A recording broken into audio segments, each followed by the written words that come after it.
Assalamualaikum warahmatullahi wabarakatuh. Selamat berjumpa kembali di channel Ilmu Official. Dan kali ini saya akan mencoba memberikan semacam sharing bagaimana kalian menghadapi debt collector di bulan Desember ya. Betul, memang ketika masuk pada akhir tahun, gagal bayar ataupun tidak dapat mengangsur kredit baik perbankan konvensional ataupun finance misalnya, pun juga dengan pinjol, itu memang betul-betul adalah tantangan yang luar biasa. Tantangannya adalah bagaimana kalian itu betul-betul bisa tetap menyiapkan mental secara jiwa, psikologis ya, terutama ketika kalian didatangi oleh debt collector. Nah, sekarang karena ini permintaan dari sebagian followers ya, atau subscriber soal pinjol, maka di bulan Desember ini biasanya yang akan mendatangi rumah Anda ya, bill collector, itu tetap akan melihat prioritas dari jumlah pinjaman. Itu yang pertama. Yang kedua, akses jangkauan dari kantor ataupun dari jalan raya provinsi maupun kabupaten kota itu yang sekiranya mudah, cepat, dan ya dipilih seperti itu. Mana yang paling terjangkau dari radius kantor di mana pagi dia berangkat. Kemudian setelah itu yang didatangi biasanya yang memang udah merespon, udah ngasih janji dan segala macam. Itu akan dijadikan prioritas.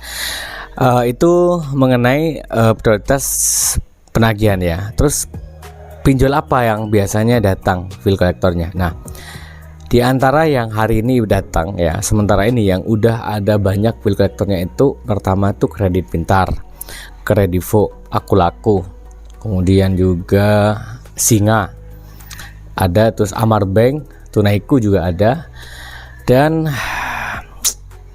Indodana itu ada ya. Selain itu masih belum banyak yang ada, dan kalaupun ada biasanya hanya di Jabodetabek ya. Dan kalaupun yang nggak ada, biasanya dia akan ngencengin ya penagihannya melalui debt collector.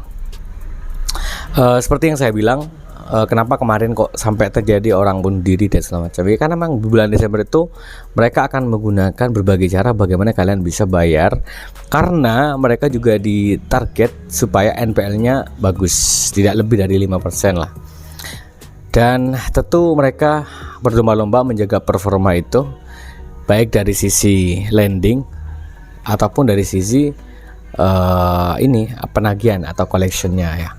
Dan sahabat ilmu, subscriber dan teman-teman yang mungkin baru masuk di channel ini, buat kalian yang hari ini punya pinjaman di yang aku sebut tadi ada bill collector, kalau kalian belum ada uang, jangan memaksakan diri untuk bayar uang.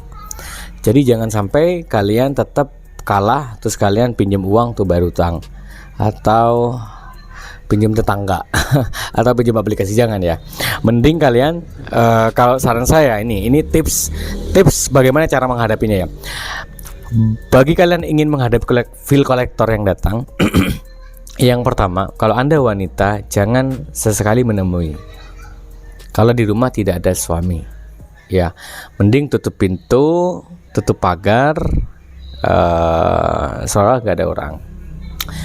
Kalaupun kalian mungkin gak punya pagar ya rumahnya misalnya, terus ada orang datang terus tanya, jangan persilakan ke dalam, temui di luar aja.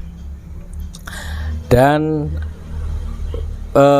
dengarkan apa yang mereka bilang, apa yang mereka tekan, dengerin aja. Dan kalian juga tidak perlu panik dengan tekanan mereka. Misalnya ada yang membentak, kalian siapkan kamera rekam, karena itu gak boleh membentak, mengintimidasi, gak boleh. Jadi siapkan kamera, takut mereka bill collector ini melakukan tindakan yang di luar dari aturan otoritas jasa keuangan. Kemudian setelah itu kalian jangan ngasih janji, dan biarkan mereka pulang dengan sendirinya. Dan ya sudah, begitu aja cara menghadapinya. Kalau kalian sebagai lelaki siap untuk menemui mereka, silakan ditemui Dan pastikan ketika mereka menakut-nakutimu, memberikan informasi hukum dan segala macam, pertama, kuatkan di pikiran bahwa semua pinjol itu tidak ada pidana, semuanya perdata. Yang kedua, kalau mereka menekan akan datang terus akan tidak pulang, ya Anda persilahkan untuk keluar, jangan di dalam rumah. Karena Anda punya hak untuk mengusir orang. Karena orang kalau nggak diizinkan masuk, nggak boleh masuk. Nah, itu Anda video dan Anda bilang kamu akan saya laporkan. Kenapa? Karena kamu sudah nggak mengikuti aturan dari rumah. Ya, kami nggak mau menerima tamu, ya sudah. Kalau mereka ngotot, kalian videokan, itu bisa dipidana. Karena nggak boleh seseorang itu masuk nyelonong tanpa izin tuan rumah. Terus begitu ya. Nah, kalau kalian males, ya sudah, kalian nggak usah temui. Sementara ini, karena jam debt collector itu kan dari jam 8 pagi sampai jam 8 malam. Berarti dari jam 8 pagi sampai 8 kamu tutup pintu aja. Di luar itu nggak boleh mereka nagih. Jadi menghadapi debt collector itu dengan mental yang kuat, dengan kepasrahan yang kuat, dan tentu seperti yang saya bilang bahwa pikiran kita kan yang kita takutkan dari debt collector begini. Kita membayangkan debt collector itu serem, ya kan? Tubuhnya besar mungkin, terus dia membentak, terus dia kemudian akan membuat kita malu. Nah, itu semua asumsi-asumsi yang belum tentu akan terjadi. Jadi yang Anda siapkan adalah pertama, kendalikan asumsi itu, bahwa asumsi itu belum tentu terjadi.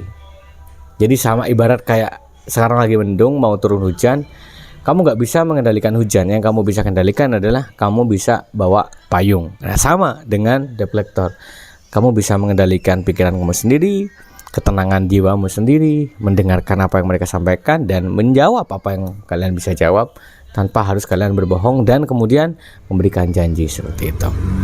Itu cara kalian menghadapi bill collector. Nah, ini adalah sharing saya karena saya juga pernah pengalaman sebagai bekerja di bank dan tentu juga nagih kayak gitu ya. Dan ikut beberapa debt collector. Ya tentu saya udah paham kayak gitu. Kemudian yang berikutnya adalah mengenai debt collector. Nah, buat kalian yang ditakut-takuti dengan telepon akan disebar, menurut saya di bulan Desember sebaiknya Anda matikan HP atau ganti nomor, atau sementara waktu kamu pending aja. Gak usah buka HP, gak usah buka Facebook, gak usah buka IG.